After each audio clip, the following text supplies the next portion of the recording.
వివరాలకు వెళ్తే కాంగ్రెస్ జాతీయ అధ్యక్షుడు మల్లికార్జున ఖర్గే ఏఐసీసీ అగ్రనేతలకు సోనియా రాహుల్ గాంధీలకు రాష్ట్ర అటవీ పర్యావరణ దేవాదాయ శాఖ మంత్రి కొండా సురేఖ లేఖ రాశారు. సీఎం రేవంత్ రెడ్డి నేతృత్వంలో రాష్ట్రంలో బీసీ కులగణనను కాంగ్రెస్ ప్రభుత్వం విజయవంతంగా చేపట్టిందని స్పష్టం చేశారు. ఇందుకోసం రాష్ట్ర కాంగ్రెస్ వ్యవహారాల in charge Deepdas Munshi, cabinet sub committee chairman Uttam Kumar Reddy, BC సంక్షేమ శాఖ మంత్రి పొన్నాం ప్రభాకర్, టీపీసీసీ చీఫ్ బొమ్మ మహేష్ కుమార్ గౌడ్ తీవ్రంగా శ్రమించారని వెల్లడించారు. స్థానిక సంస్థల ఎన్నికల్లో గెలిపే లక్ష్యంగా దాదాపు 5.5 గంటల పాటు తెలంగాణ సీఎం రేవంత్ రెడ్డి అధ్యక్షతన సీఎల్పీ సమావేశం జరిగింది. మర్రి చెన్నారెడ్డి మానవ వనరుల కేంద్రంలో జరిగిన సమావేశానికి కాంగ్రెస్ ఎమ్మెల్యేలు, ఎమ్మెల్సీలు, ముఖ్య నేతలు హాజరయ్యారు. సీఎల్పీ సమావేశం ముగిసిన అనంతరం పీసీసీ అధ్యక్షుడు మహేష్ కుమార్ గౌడ్ మీడియాతో మాట్లాడారు. ఈ భేటీలో స్థానిక సంస్థల ఎన్నికలు, ఎస్సీ వర్గీకరణ, కులగణన, సర్వే, బడ్జెట్ అంశాలపై ప్రధానంగా చర్చించామని తెలిపారు. ఆరోగ్యాన్ని పెంపొందించేందుకు ఉపయోగపడాల్సిన పార్కులు మందుబాబులకు, పోకిరీలకు అడ్డాలుగా మారుతున్నాయి. చీకటి పడితే చాలు అటువైపుగా మహిళలు, చిన్నపిల్లలు తిరగలేని పరిస్థితి.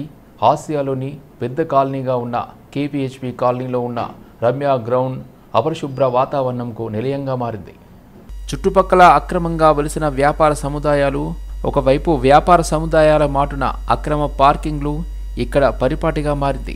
చీకటి పడుతుంటే ఇక్కడ మందుబాబులు, పోకిరీలు అడ్డాలు ఏర్పాటు చేసుకుని ఎక్కడికక్కడ తిష్ట వేస్తున్నారు. గ్రౌండ్కు వచ్చే యువతపై కూడా ఈ ప్రభావం ఎక్కువ అవుతుంది. ఇక్కడ నిలబెడుతున్న వాహనాల సమీపంలో నిలబడి మందుబాబులు మద్యం సేవిస్తూ అక్కడే మలమూత్రాలు సైతం చేస్తున్నట్లు ఆరోపణలు ఉన్నాయి. గ్రౌండ్లో ఆడుకునేందుకు మహిళలు వచ్చే పరిస్థితి కరువైంది. వార్డు కార్యాలయానికి ముందు ఉన్న రమ్య గ్రౌండ్లో ఎప్పుడూ చూసినా మద్యం బాటిళ్లు దర్శనమిస్తున్నాయి. ఇప్పటికైనా అధికారులు స్పందించి చుట్టుపక్కల అక్రమ షెడ్లను తొలగించి పెట్రోలింగ్ వ్యవస్థను బలోపేతం చేయాలని కాలనీ వాసులు కోరుతున్నారు. ఈ నివాసితులు ఉండేవాళ్ళు ఎవరైతే ఉన్నారో వాళ్లకు సొంత ఒక బైక్ తప్ప కార్లు ఏం లేవు. కాకపోతే ఏమైతుందంటే ఎక్కడుంటారో తెలియదు, ఎక్కడుంటారో ఏ ఇళ్ళు ఉంటారో వాళ్ళు వచ్చి ఈ చుట్టుపక్కల ఒక్కసారి మీరు చూసుకోండి, ఈ చుట్టుపక్కల మొత్తం కార్ పార్కింగ్ చేసి వెళ్ళిపోతారు. చూడండి, ఆడ 3 నెలలు కార్ పెట్టి డస్ట్ పట్టిపోయింది. అంటే వాళ్ళు ఎక్కడుంటారో తెలియదు. ఆ కార్ సాటు చేసుకొని కోటర్ తెచ్చుకుంటాడు, ఆడ కూర్చుంటాడు, ఆడే తాగుతాడు, ఆడే ఉచ్చబోస్తాడు. ఆ గల్లీలో లేడీస్ పోవాలంటే ఎంతో ఇబ్బంది పడుతున్నారు. మేము కళ్ళారా చూసినాము. అయినా మేము అధికారులు చెప్పినా కూడా వాళ్ళు చూడనట్టు పట్టించుకోవట్లేదు. కనీసం ఇప్పుడైనా అధికారులు దీని మీద సంధించి ఈ గ్రౌండ్ మీద ఇంతకు ఒకప్పుడు లేడీస్ వచ్చేవాళ్ళు, వాకింగ్ వచ్చేటోళ్ళు, ఈ ట్రాక్ చాలా బాగుండేది. వాకింగ్ వచ్చేటోళ్ళు చిన్నపిల్లల్ని తీసుకొచ్చి ఇక్కడ ఆడించుకునేటోళ్ళు. ఇవాళ ఆ పరిస్థితి లేదు. 8 దాటింది, 9 దాటిందంటే వాటరు గ్రౌండ్కి వచ్చి కూర్చుంటారు. కనీసం 5-6 ఇంటికి లేడీస్ రావాలన్నా కూడా భయపడుతున్నారు ఈ గ్రౌండ్కి. ఎందుకంటే వాళ్ళు ఏదన్నా 6-7 ఇంటి దాకా ఇక్కడ కూర్చుందామన్నా కూడా వీళ్ళ ఆగడాలు. ఎవరైతే ఈ గ్రౌండ్లో పిల్లలు గంజాయి, మందు విచ్చల విడితనం అయిపోయింది. దీని మీద ట్రాఫిక్ వాళ్ళు, లాండ్ ఆర్డర్ వాళ్ళు నిఘా పెట్టాలా. ఖచ్చితంగా ఈ గ్రౌండ్ ని ఆశాలోనే చాలా పెద్ద కాలనీటువంటి ఈ రమ్య గ్రౌండ్ లో దీన్ని కొంచెం నీట్ గా ఉంచాలని చెప్పని అధికారులకు మేము విన్నవిస్తున్నాము. ఇంకోటి, రాత్రి 9 దాటిందంటే ఒక్కసారి స్పెషల్ డ్రైవ్ మీరు పెట్టుకోండి, మీకు ఎన్ని కేసులు దొరుకుతాయి. 4 ఏళ్ల చిన్నారిని స్కూల్ బస్సు డ్రైవర్ నిర్లక్ష్యం చిదిమేసింది. ఆలు నేర్చుకునే చిన్నారిని అర నిమిషంలోనే బలి తీసుకున్నారు. బస్సును రివర్స్ చేస్తూ పసి తల్లి ఆయుష్ను అర్ధాంతరంగా గాల్లో కలిపేశాడు. తల్లి కళ్ళ ముందే డ్రైవర్ రూపంలో మృత్యువు వెంటాడింది. ఈ ఘటన రంగారెడ్డి జిల్లా హయత్ నగర్లో జరిగింది. హైదరాబాద్ నగరానికి కూతవేటు దూరంలో ఉన్న హయత్ నగర్లో జరిగింది. 4 ఏళ్ల చిన్నారి స్కూలు బస్సు వెనకాల చక్రాల కింద పడి అక్కడికక్కడే మృతి చెందింది. హయత్ నగర్లో ప్రైవేట్ స్కూల్ విద్యార్థులు రోజు మాదిరిగానే ఈరోజు కూడా క్లాసులకు హాజరయ్యారు. స్కూల్ సమయం అయిపోవడంతో ఇంటికి వెళ్లేందుకు బస్సు ఎక్కారు. ఓ చోట 4 ఏళ్ల చిన్నారి బస్సు నుండి దిగింది. అనంతరం రోడ్డుపై నడుచుకుంటూ వెళ్తుంది. అయితే చిన్నారిని డ్రైవర్ గమనించలేదు. బస్సును రివర్స్ చేసే ప్రయత్నం చేశారు. దీంతో బస్సు వెనకాల చక్రాల కింద పడి చిన్నారి మృతి చెందింది. ఈ ఘటనతో స్థానికంగా విషాద ఛాయలు అలుముకున్నాయి. డ్రైవర్ను స్థానికులు పట్టుకుని పోలీసులకు అప్పగించినట్లు తెలుస్తుంది. ఘటనా స్థలాన్ని పరిశీలించిన పోలీసులు చిన్నారి మృతదేహాన్ని పోస్టుమార్టంకు తరలించారు. కేసు నమోదు చేసి దర్యాప్తు చేస్తున్నారు.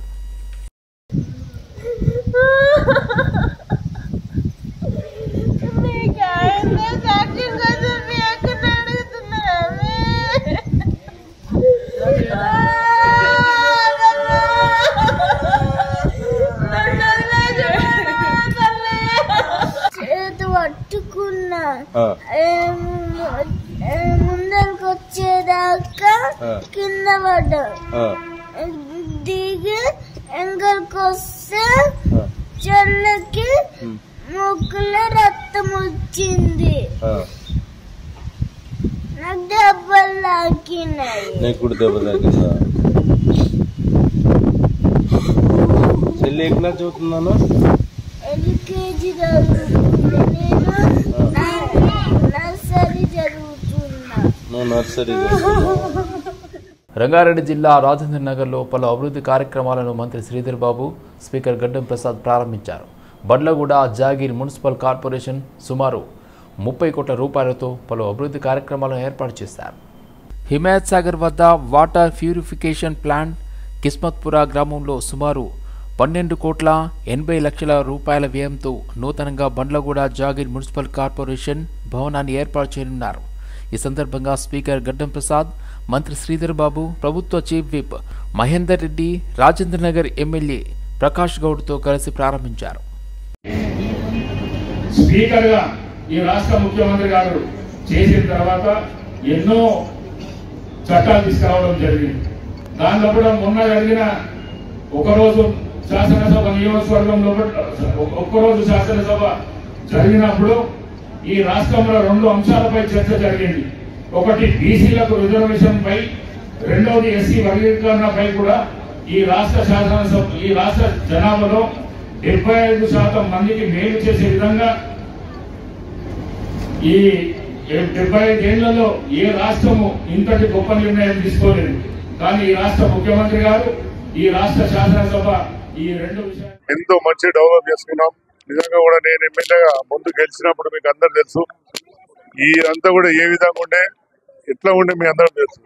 మంచినీటి సమస్యకు పైప్ లైన్ పరిస్థితి ఉండే. నేను గెలిచిన తర్వాత నిజంగా కూడా ఈ 16 సంవత్సరాలలో ఎంతో మంచి అభివృద్ధి చేసుకున్నాం. అభివృద్ధి చేసుకుని ఈరోజు ఎంతో ముందుకు పోతున్నాం. ఇలా మున్సిపల్ ఆఫీసు ఇదే కాదు, కాన్స్టిట్యూన్సీ అంతా కూడా 5 మున్సిపాలిటీ ఆఫీసులలో మంచి మున్సిపాలిటీ ఆఫీస్ కట్టుకున్నాం.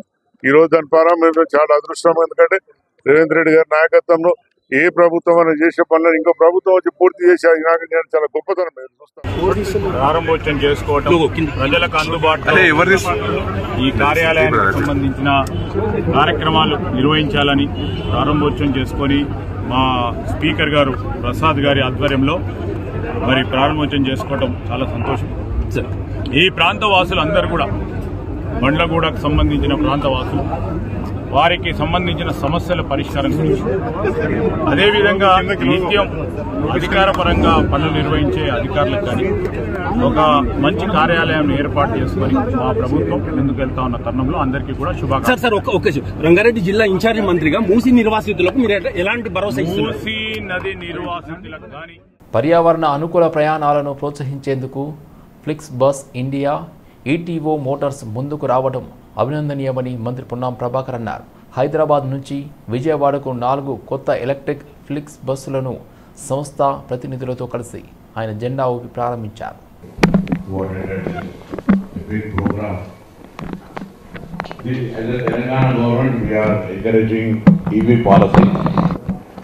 And that's why we brought a new EV policy, unlimited vehicles, exempting of road tax and registration tax up to 2026 December 31st.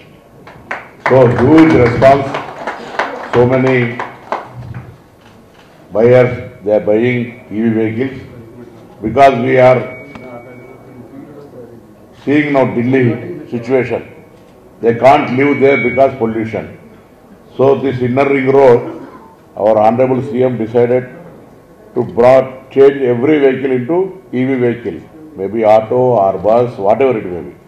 So today, this Flexi bus with joint venture by Eto Motors, the manufacturing system and operation system, which you introduced today, one EV bus, first in Telangana, I appreciate, I congratulate you.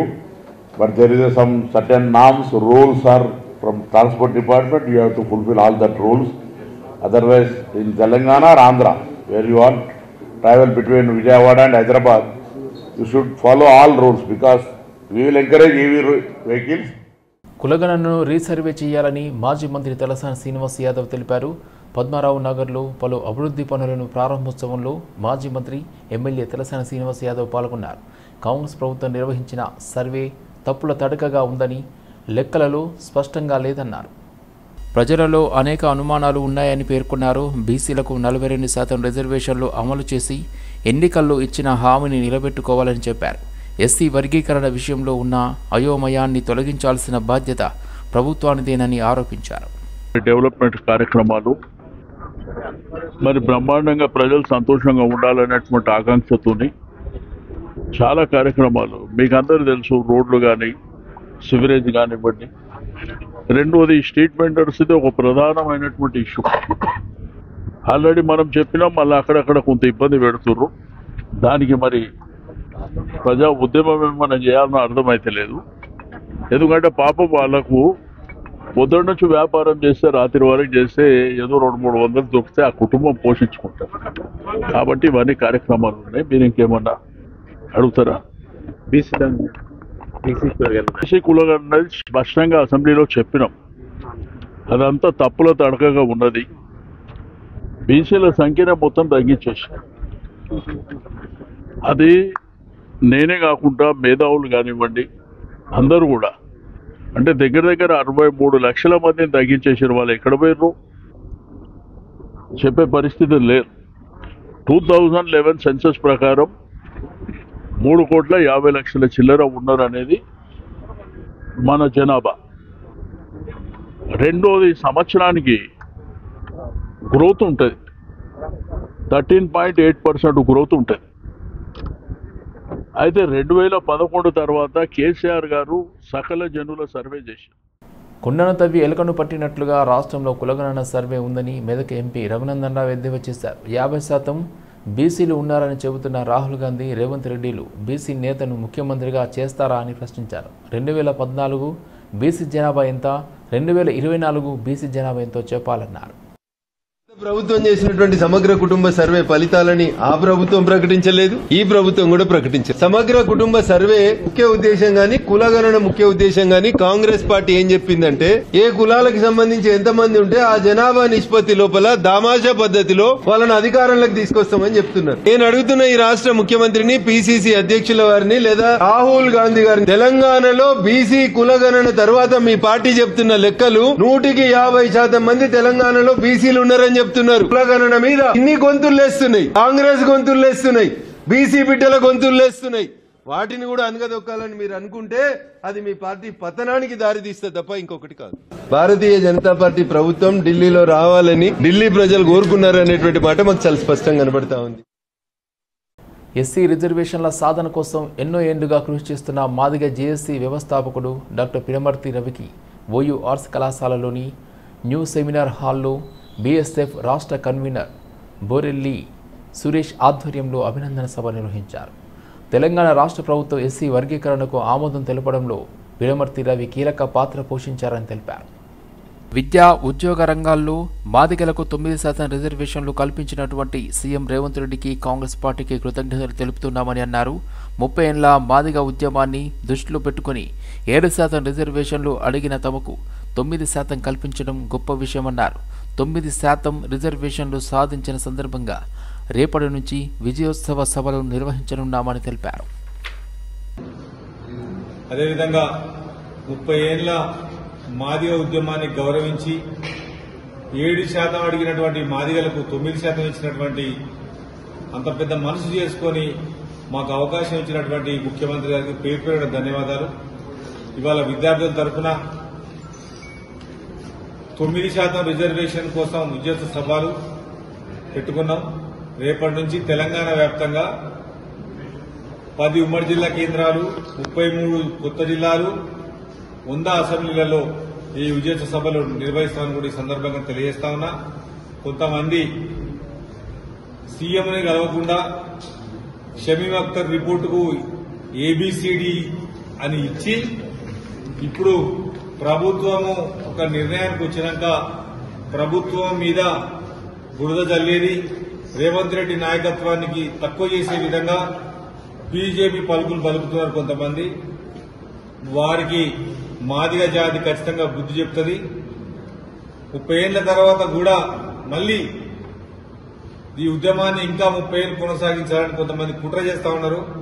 వాళ్ళ బండారం అంతా బయట పెడతామని కూడా తెలంగాణ మొత్తం తిరిగి వాళ్ళ బండారం అంతా బయట పెడతాం. మీకు ఇంకా డబ్బులు కొనమని చెప్పడం సిగ్గుచేటు. ప్రభుత్వం ఆశిస్తున్న మేరకు ఉద్యోగులుగా అందరూ పనిచేయాల్సి ఉంటుందని, ఆదాయాన్ని సమకూర్చే శాఖలు అవసరమైనప్పుడు రెట్టింపుగా శ్రమపడాల్సి ఉంటుందని తెలంగాణ ప్రొహిబిషన్ అండ్ ఎక్సైజ్ శాఖ కమిషనర్ చెవ్వూరు హరికిరణ్ అన్నారు. ఆబ్కారీ భవన్ సమావేశం మందిరంలో టీజీ బీసీఎల్ అసోసియేషన్ డైరీ ఆవిష్కరణ కార్యక్రమానికి ఆయన ముఖ్య అతిథిగా హాజరయ్యారు. ఆయనతో పాటు enforcement director VB Kamalasan Reddy కూడా హాజరయ్యారు. టీజీబీసీఎల్లో పనిచేసే ఉద్యోగులంతా ఒకే తాటిపై నడవాలని కమిషన్ సూచించారు. ప్రస్తుతం ఉన్న 19 టీజీబీసీఎల్ డిపోలకు మద్యం దుకాణాలు, బార్లు సమానంగా ఉండే విధంగా చర్యలు చేపడితే డిపోలపై భారం తగ్గుతుందన్నారు. ఈ మేరకు అవసరమైన ప్రణాళికలు తయారు చేయాలని కమిషన్ కోరారు. దేశవ్యాప్తంగా మత్స్య మహిళలకు ఒకే విధంగా సంక్షేమ పథకాలు అమలు చేయాలని కేంద్ర రాష్ట్ర ప్రభుత్వాలు ప్రత్యేక బడ్జెట్ కేటాయించి ఖర్చు చేయాలని తెలంగాణ మత్స్యకారుల మత్స్య కార్మిక సంఘం ప్రధాన కార్యదర్శి పల్లెల బాలకృష్ణ ప్రభుత్వానికి డిమాండ్ చేశారు. మత్స్య మహిళల జాతీయ సదస్సు కార్యక్రమాన్ని ఫిబ్రవరి 8వ తేదీన నిర్వహించనున్నట్లు బాలకృష్ణ తెలుపుతూ బ్రోచర్ను విడుదల చేశారు. 140 కోట్ల జనాభా కలిగిన ఈ దేశంలో మత్స్య మహిళలకు కేంద్ర రాష్ట్ర ప్రభుత్వాలు ఎలాంటి చేయూతనివ్వడం లేదని ఆవేదన వ్యక్తం చేశారు. అంతేకాకుండా మత్స్య మహిళలు తమ వృత్తి పనుల్లో అనేక సమస్యలను ఎదుర్కొంటున్నా కూడా పట్టించుకోవట్లేదని దుయ్యబట్టారు. కేంద్ర బడ్జెట్లో గతంలో 24 కోట్లు నిధులను కేటాయించగా నేటి బడ్జెట్లో 1,000 కోట్ల రూపాయలను కేటాయించడం ఏమిటని ప్రశ్నించారు.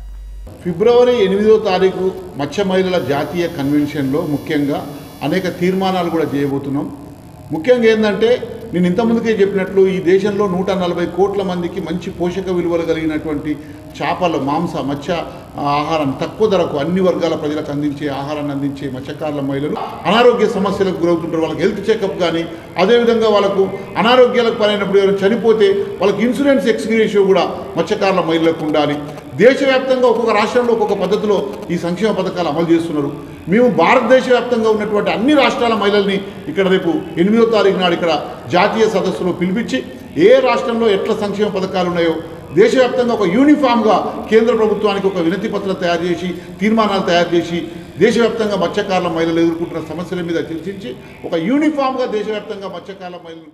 నేటి యువత భారతదేశ సంస్కృతి సంప్రదాయాలను గౌరవిస్తూ భారతదేశ అభివృద్ధికి తోడ్పాటును అందించాలని డిఆర్డీఓ మాజీ chairman doctor B Satish Reddy అన్నారు.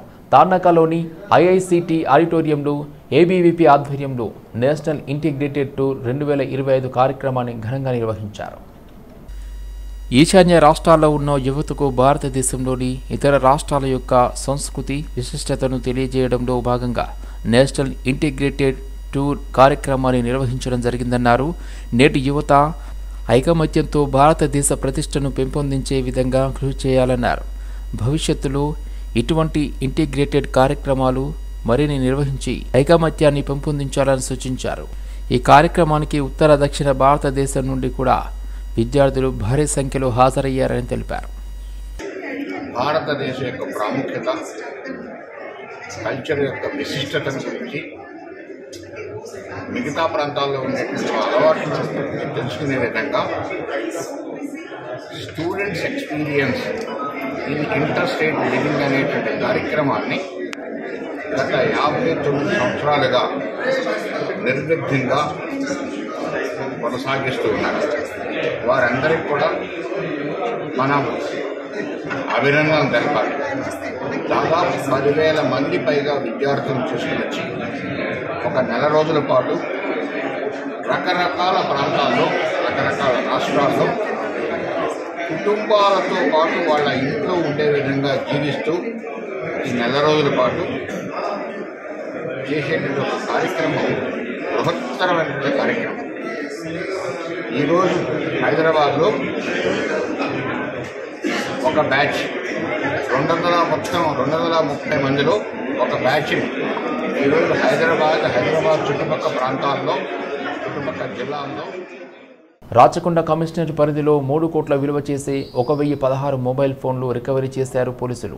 నెల రోజుల్లో CEIR పోర్టల్ ద్వారా సుమారు 1400 మొబైల్ ఫోన్లు రికవరీ చేసినట్లు రాచకొండ సిపి సుధీర్ బాబు తెలిపారు. మొబైల్ ఫోన్ పోయిన వెంటనే CEIR పోర్టల్లో రిజిస్టర్ చేసుకోవడం ద్వారా మొబైల్ లొకేషన్ ట్రేస్ చేసి వాటిని రికవరీ చేయడం జరుగుతుందని సుధీర్ బాబు తెలిపారు. మొబైల్ రికవరీ చేయడం కోసం కమిషనరేట్ పరిధిలో స్పెషల్ టీమ్స్ ఏర్పాటు చేసినట్టు తెలిపారు. ఎల్బీ నగర్లో 655, మల్కాజ్గిరిలో 290, భోంగిర్లో 71 రికవరీ చేసినట్టు సిపి తెలిపారు. ఫోన్స్ ని మా CCS teams and police station అధికారులు అంతా కలిసి 1016 ఫోన్స్ ను రికవర్ చేశారు. Stolen or lost phones recover చేశారు. దీనివల్ల ఒక 3 కోట్లు వర్త్ ఫోన్స్ ను మనము రైట్ఫుల్ ఓనర్స్కు అందజేయడం జరుగుతుంది ఈరోజు. ఇందులో ఒక ఇంపార్టెంట్ ఆస్పెక్ట్ ఏంటంటే, మీరు ప్రతి ప్రెస్ మీట్లో నేరస్తుని ప్రజెంట్ చేయమంటారు, బట్ ఇందులో నేరస్తుడు లేడు. ఇందులో only we have phones here. So we are trying to find out stolen ప్రాపర్టీలో ఉన్నటువంటి నేరస్తులు.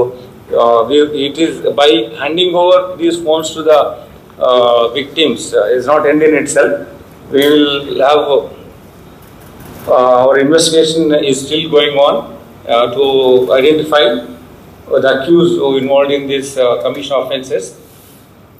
నేను మీర్పేట్ నుంచి వస్తున్నాను. లాస్ట్ 6 months బ్యాక్ నేను మొబైల్ పోగొట్టుకున్నాను. ఆ mobile very special for me, ఎందుకంటే అది మా హస్బెండ్ నా బర్త్డే రోజు ప్రజెంట్ చేశారు.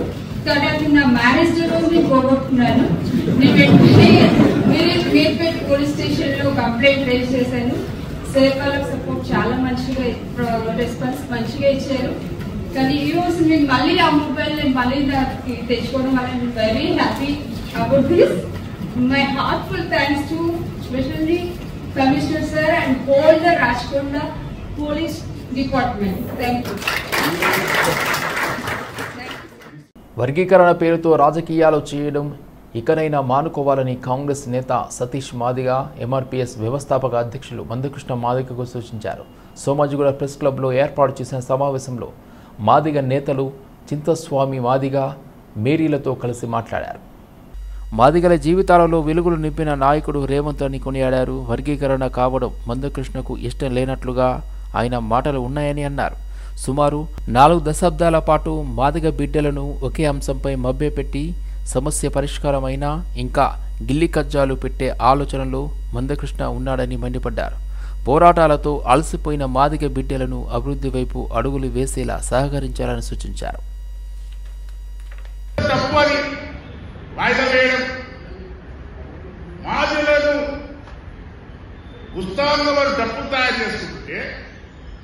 ఎస్సీ వర్గీకరణ తెలంగాణ రాష్ట్రంలో అయింది కనుక దీని విజయోత్సవ సభ ఇది రేవంత్ గారికి అంకితం ఈ వర్గీకరణ ఉద్యమం అని చెప్పడానికి రావచ్చు కదా. ఏ కృష్ణమాదిగ గారు వర్గీకరణ అయిపోయింది, ప్రభుత్వానికి కృతజ్ఞతగా 7వ తారీఖున డప్పులు మోగించవచ్చు కదా, ఎందుకు వాయిదా వేసినావు అంటే నీ డప్పు తెలంగాణనే మోగుతుంది కానీ ఆంధ్రాలో మోగదా, ఢిల్లీలో మోగదా. దీని వెనక పెద్ద కుట్ర. ఆ కుట్ర ఏంటంటే యావత్తు మాదిగ జాతిని బీజేపీకి తాకట్టు పెట్టాలనే కుట్ర మందకృష్ణ మాదిగ చేస్తున్నాడు. అసలు వర్గీకరణ కాంగ్రెస్ ప్రభుత్వం చేస్తున్నందుకు ఇతను చాలా బాధ ఉంది. అసలు ఈ సమయంలో వర్గీకరణ జరగాలనే ఉద్దేశం అతనికి లేదు. ఎందుకొరకు లేదు? నిజంగానే వర్గీకరణ కోసం చాలా మంది ఆత్మ బలిదానాలు చేస్తున్నారు. విలక్షణ కథాంశంతో సౌదీ అరేబియా ఫిలిం కమిషన్ నిర్మించిన చిత్రాలను బంజారాహిల్స్లోని RKPVRలో ప్రదర్శించారు. సౌదీ అరేబియా భారతదేశాల మధ్య సాంస్కృతిక సంబంధాలను బలోపేతం చేయడమే లక్ష్యంగా ఈ ప్రదర్శన నిర్వహిస్తున్నట్లు డోమ్ ఎంటర్టైన్మెంట్ మహ్మద్ మురారి తెలిపారు. నగరంతో పాటు బెంగళూరు, ముంబై పట్టణాలలో ప్రదర్శిస్తున్నట్లు చెప్పారు. ఇరు దేశాల మధ్య చలనచిత్ర బంధాలను సైతం ఇది బలోపేతం చేస్తుందని ఆశాభావం వ్యక్తం చేశారు. ఇండో సౌదీ మేళవింపు వివిధ దేశాలకు చెందిన కళాకారులతో రూపుదిద్దుకున్న ఎస్నియాస్ లైఫ్ స్లేవ్ సినిమాలు వీక్షకులను ఎంతగానో ఆకట్టుకున్నాయి. ఈ కార్యక్రమంలో లక్కీ మురానీ, మజ్జార్ నడియద్వాలా, ఆలీ మురానీ తదితరులు పాల్గొన్నారు. స్పెషల్ హలో, మీరందరూ ఇంతసేపు వెయిట్ చేసినందుకు చాలా చాలా థ్యాంక్స్ అండి. స్పెషల్ థ్యాంక్స్ టు సతీష్ గారు for inviting all these people here. The main big thanks to my brother by Mr. Mohammad Murani. In case you don't know about him, he is a legendary filmmaker. They have Cine Yug Productions. They have produced more than 15 movies. #1 event planner in the whole world. They have this Dome Entertainment, which is the #1 entertainment company in the whole world. Half of the Dubai is ruled by Mohammad Bhai, and I'm very, very privileged to have him here launch my movie poster. Also special thanks ayana valla ma trailer Burj Khalifa lo kuda play cheyabothunam. So officially it's going to be the first ever Telugu movie trailer to be played in the Burj Khalifa. So ee cinema vachesariki cinema peru Hitman andi. Exactly 1 year back mem teaser launch chesam ikkade ide place lo.